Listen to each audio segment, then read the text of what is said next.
دعا ہے امت پہ تیری آ کے عجب وقت پڑا ہے امت پہ تیری آ کے عجب وقت پڑا ہے کر حق سے دعا امت سائے خاصان رسول وقت دعا ہے۔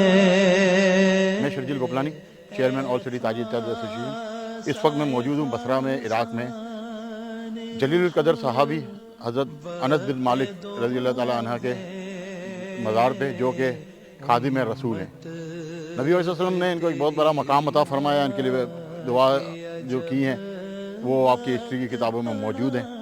میں آج جب یہاں پہ آیا ہوں مجھے بہت زیادہ افسوس اس بات پہ ہوا، اس مزار کو داعش نے اپنے وقت میں شہید کرنے کی کوشش کی اور اس مزار کے اندرونی حالت بہت زیادہ خستہ ہے۔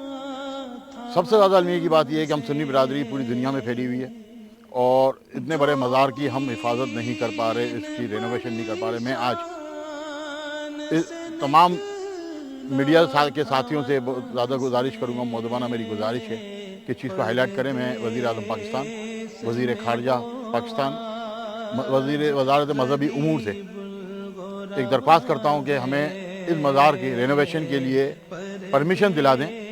اس کا جو بھی اخراجات ہوں گے وہ کراچی کی تاجر برادری اپنے طور پہ کرے گی، کیونکہ بہت بڑا مقام ہے۔ یہ صحابی رسول ہیں، جلیل القدر صحابی رسول ہیں، خادم رسول ہیں، تو ہمیں ان کا جو مقام کا اندازہ نہیں ہے۔ ہماری دنیا اور آخرت کو سنوارنے کے لیے ہمیں کچھ ایسے کام ضرور کرنے پڑیں گے جس سے ہماری بخشش ہو سکے۔